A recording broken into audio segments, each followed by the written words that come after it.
ವಿವಿಧ ಜಿಲ್ಲೆಗಳಲ್ಲಿ ಪ್ರತಿಭಟನೆ ನಡೀತಾ ಇದ್ದಾರೆ. ಮತ್ತೊಂದು ಕಡೆ ಇವತ್ತು ಯಾರಾದರೂ ಏರ್ಪೋರ್ಟ್ ಕಡೆ ಹೋಗೋರಿದ್ರೆ ಸ್ವಲ್ಪ ಈ ಸುದ್ದಿಯನ್ನ ಗಮನಿಸಿ. ಯಾಕೆ ಅಂತಂದ್ರೆ ಅಲ್ಲೂ ಕೂಡ ಪ್ರತಿಭಟನೆಯ ಬಿಸಿ ತಡ್ತಾ ಇದೆ.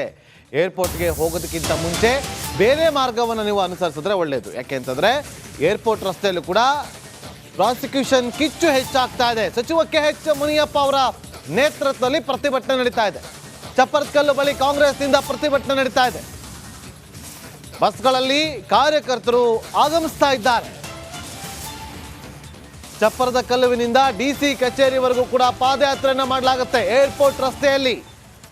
ಈಗ ಆ ಪಾದಯಾತ್ರೆ ಹಮ್ಮಿಕೊಳ್ಳಲಾಗಿದೆ. ಹಾಗಾಗಿ ಏರ್ಪೋರ್ಟ್ಗೆ ಹೋಗೋದಕ್ಕಿಂತ ಮುಂಚೆ ನೀವು ಬೇರೆ ಮಾರ್ಗವನ್ನ ಅನುಸರಿಸಿದ್ರೆ ಒಳ್ಳೆಯದು. ನೋಡಿ, ಒಬ್ಬೊಬ್ಬರಾಗಿ ಕಾರ್ಯಕರ್ತರು ಆಗಮಿಸುತ್ತಿದ್ದಾರೆ.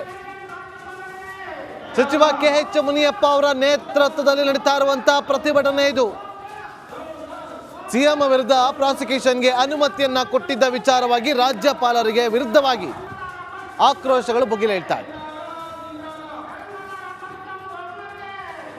ಚಪ್ಪರದ ಕಲ್ಲು ಬಳಿ ಈಗ ಪ್ರತಿಭಟನೆ ಆರಂಭ ಆಗುತ್ತೆ. ಅಲ್ಲಿಂದ DC ಕಚೇರಿವರೆಗೂ ಕೂಡ ತೆರಳಿ ಅವರು ಅಲ್ಲಿ ತಮ್ಮ ಮನವಿಯನ್ನ ಸಲ್ಲಿಸಲಿದ್ದಾರೆ. ಒಂದು ಕಡೆ ಗವರ್ನಮೆಂಟ್ ವರ್ಸಸ್ ಗವರ್ನರ್ ಫೈಟ್, ಮತ್ತೊಂದು ಕಡೆ ದೋಸ್ತಿ ಪಾಳ್ಯ ವರ್ಸಸ್ ಕೈ ಪಾಳ್ಯದ ಫೈಟ್ ತಾರಕಕ್ಕೇರ್ತಾ ಇದೆ.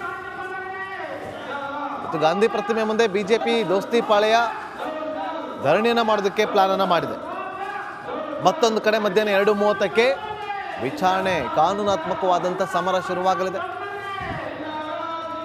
ಎಲ್ಲರೂ ಕೂಡ ರಾಜ್ಯಪಾಲರ ವಿರುದ್ಧ ಧಿಕ್ಕಾರವನ್ನ ಕೂಗ್ತಿದ್ದಾರೆ. ರಾಜ್ಯಪಾಲ ನಡೆಯನ್ನ ಖಂಡಿಸ್ತಿದ್ದಾರೆ. ಅವರ ವಿರುದ್ಧ ಆಕ್ರೋಶವನ್ನ ಹೊರಹಾಕ್ತಿದ್ದಾರೆ. ಅವರ ಪ್ರತಿಕೃತಿಯನ್ನು ದಹಿಸಿ ಆಕ್ರೋಶವನ್ನು ಹೊರಹಾಕ್ತಿದ್ದಾರೆ. ರಸ್ತೆಗಳ ಮೇಲೆ ಟೈರ್ಗಳನ್ನು ಹಾಕಿ ಅದಕ್ಕೆ ಬೆಂಕಿ ಹಚ್ಚಿ ಆಕ್ರೋಶವನ್ನು ಹೊರಹಾಕ್ತಿದ್ದಾರೆ. ಈಗ ನಮ್ಮ ಪ್ರತಿನಿಧಿ ನಿಕೇಶ್ ಈಗ ಆ ಒಂದು ಪ್ರತಿಭಟನೆ ನಡೀತಾ ಇರುವಂಥ ಜಾಗದಿಂದಲೇ ಲೈವ್ನಲ್ಲಿ ಜಾಯ್ನ್ ಆಗಿದ್ದಾರೆ. ನಿಕೇಶ್, ಹೇಗೆ ನಡೀತಾ ಇದೆ ಅಲ್ಲಿ ಪ್ರತಿಭಟನೆ?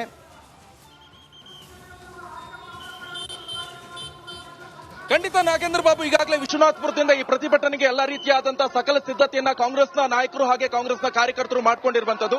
ರಾಜ್ಯಪಾಲರ ನಡೆಯನ್ನ ಖಂಡಿಸಿ ಈಗಾಗಲೇ ಕಾಂಗ್ರೆಸ್ ಒಂದು ಬೃಹತ್ ಮಟ್ಟದ ಪ್ರತಿಭಟನೆಗೆ ಸಜ್ಜಾಗ್ತಾ ಇರುವಂತದ್ದು. ಅದು ಕೂಡ DC ಕಚೇರಿ ತನಕ ಪ್ರತಿಭಟನೆಯನ್ನ ಮಾಡ್ತಾರೆ. ಈಗ ರಕ್ಷಣಾ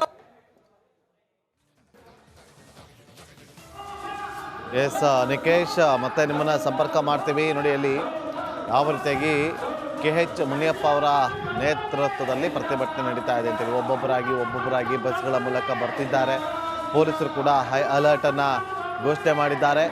ಏರ್ಪೋರ್ಟ್ ರಸ್ತೆಯಲ್ಲಿ ಪ್ರಾಸಿಕ್ಯೂಷನ್ ಕಿಚ್ಚು ಹೆಚ್ಚಾಗಿರುವಂಥ ಹಿನ್ನೆಲೆಯಲ್ಲಿ ಆ ರಸ್ತೆಯಲ್ಲಿ ಯಾರಾದರೂ ಹೋಗಬೇಕು ಅಂತ ಅಂದ್ಕೊಂಡ್ರೆ ದಯವಿಟ್ಟು ನೀವು ಬದಲಿ ಮಾರ್ಗವನ್ನು ಅನುಸರಿಸಿದ್ರೆ ಒಳ್ಳೆಯದಾಗುತ್ತೆ. ಯಾಕೆಂತಂದರೆ ಅವರು ಪಾದಯಾತ್ರೆಯನ್ನು ಮಾಡಿಕೊಂಡು ಹೋಗಿ DCಗೆ ಜಿಲ್ಲಾಧಿಕಾರಿ ಕಚೇರಿವರೆಗೂ ಕೂಡ ಹೋಗಿ ಅವರು ಅಲ್ಲಿ ಮನವಿಯನ್ನು ಸಲ್ಲಿಸಲಿದ್ದಾರೆ. ಹಾಗಾಗಿ ಆ ಒಂದು ಮಾರ್ಗವನ್ನು ಹೊರತುಪಡಿಸಿ ಬೇರೆ ಮಾರ್ಗದಲ್ಲಿ ಹೋದರೆ ಒಳ್ಳೆಯದು ಅಂತ ಕೂಡ ಹೇಳಲಾಗ್ತಾ ಇದೆ.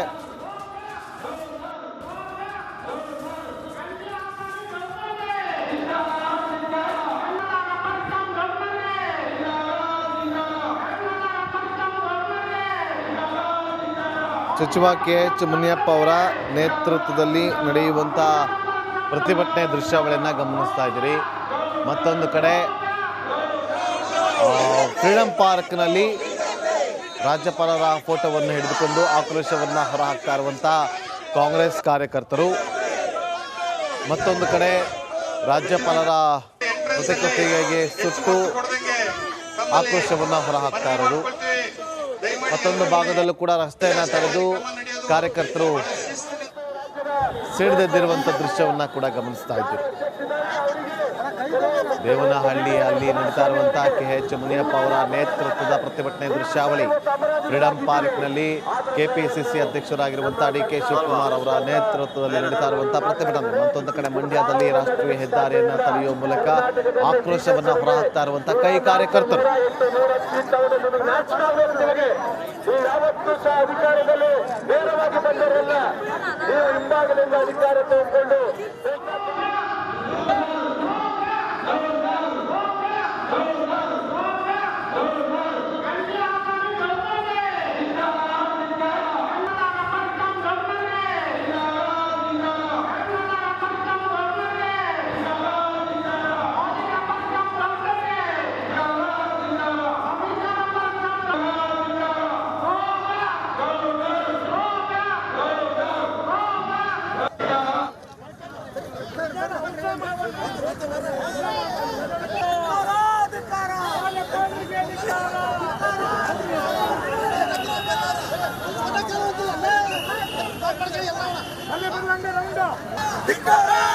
ದಾವಣಗೆರೆಯಲ್ಲಿ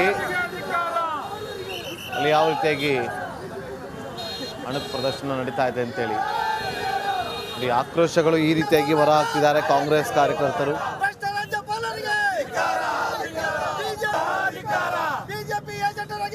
ನೋಡಿ, ರಾಜ್ಯಪಾಲರ ಫೋಟೋವನ್ನ ಇಟ್ಟು ಅಲ್ಲಿ ದಾವಣಗೆರೆಯಲ್ಲಿ ಆಕ್ರೋಶವನ್ನ ಹೊರಹಾಕಲಾಗ್ತಾ ಇದೆ.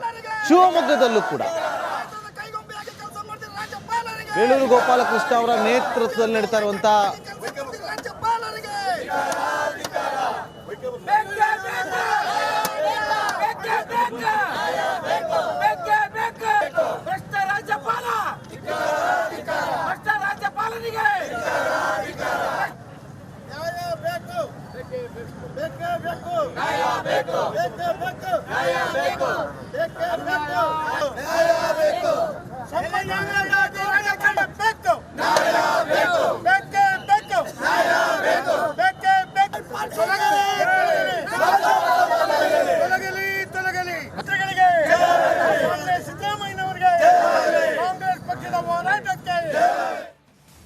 ನೋಡಿ, ಒಂದು ಕಡೆ ಇವತ್ತು ರಾಜ್ಯಾದ್ಯಂತ ನಾನಾ ಜಿಲ್ಲಾ ಕೇಂದ್ರಗಳಲ್ಲೂ ಕೂಡ ಪ್ರತಿಭಟನೆಗಳು ನಡೀತಾ ಇದೆ, ಆಕ್ರೋಶವನ್ನು ಹೊರಹಾಕ್ತಿದ್ದಾರೆ. ಮತ್ತೊಂದು ಕಡೆ ರಿಪಬ್ಲಿಕ್ ಕನ್ನಡಕ್ಕೆ ಎಕ್ಸ್ಕ್ಲೂಸಿವ್ ಆಗಿ ಸಿಎಂ ಕಾನೂನು ಸಲಹೆಗಾರರಾಗಿರುವಂಥ ಎಸ್ ಪೊನ್ನಣ್ಣ ಅವರು ಒಂದಷ್ಟು ವಿಚಾರವನ್ನು ತಿಳಿಸಿದ್ದಾರೆ. ನಮ್ಮ ಸಹೋದ್ಯೋಗಿ ಸ್ಮಿತಾ ರಂಗನಾಥ್ ಅವರು ನಡೆಸಿರುವಂಥ ಎಕ್ಸ್ಕ್ಲೂಸಿವ್ ಸಂದರ್ಶನದಲ್ಲಿ ಅವರೊಂದು ಹೇಳಿಕೆಯನ್ನು ಕೊಟ್ಟಿದ್ದಾರೆ. ಇವತ್ತು ಕರ್ನಾಟಕ, ನಾಳೆ ತೆಲಂಗಾಣದ ಸ್ಥಿತಿ ಕೂಡ ಇದೇ ರೀತಿಯಾಗಿ ಆಗುತ್ತೆ. ತರಾತುರಿಯಲ್ಲಿ ಇಂಥ ಒಂದು ನಿರ್ಧಾರವನ್ನು ಮಾಡಿದ್ದಾರೆ. ಇದನ್ನು ತಡೆಯೋದಕ್ಕೆ ಬೇಕಾಗಿರುವಂಥ ಎಲ್ಲ ಪ್ರಿಪರೇಷನ್ ಅನ್ನು ಮಾಡಿಕೊಳ್ಳಲಾಗಿದೆ ಅಂತೇಳಿ ರಿಪಬ್ಲಿಕ್ ಕನ್ನಡಕ್ಕೆ ಎಸ್ ಪೊನ್ನಣ್ಣ ಅವರು ಎಕ್ಸ್ಕ್ಲೂಸಿವ್ ಆಗಿ ಹೇಳಿಕೆಯನ್ನು ಕೊಟ್ಟಿದ್ದಾರೆ. ನೋಡಿ, ಇವತ್ತು ಕರ್ನಾಟಕ, ನಾಳೆ ತೆಲಂಗಾಣ. ಅವ್ರು ಏನು ಹೇಳಿದ್ದಾರೆ ನೋಡ್ಕೊಂಬೋಣ ಬನ್ನಿ. ಯಾವುದೇ ಎರಡನೇ ಪ್ರಶ್ನೆನೇ ಇಲ್ಲ. ಹೈಕಮಾಂಡ್ಗೂ ಕೂಡ ಗೊತ್ತು. ಇವತ್ತು ರಾಜ್ಯಪಾಲರು ಕರ್ನಾಟಕದಲ್ಲಿ ಏನು ಮಾಡಿದ್ದಾರೆ, ನಾನು ಭವಿಷ್ಯವಾಣಿ ಬರೆದು ಕೊಡ್ತೀನಿ ನಿಮಗೆ, ನಾಳೆ ತೆಲಂಗಾಣಲ್ಲಿ ಮಾಡ್ತಾರೆ. ಮುಂದಿನ ದಿವಸಗಳಲ್ಲಿ ಯಾವ್ಯಾವ ರಾಜ್ಯಗಳಲ್ಲಿ BJP ಸರ್ಕಾರ ಇದೆ ಆ ರಾಜಭವನಗಳಲ್ಲಿ ಕೂಡ ಇದೇ ರೀತಿಯಾದಂಥ ರಾಜಕೀಯ ಚಟುವಟಿಕೆ ನಡೀತದೆ. ಇದನ್ನು ಎದುರಿಸ್ಬೇಕು ನಾವು.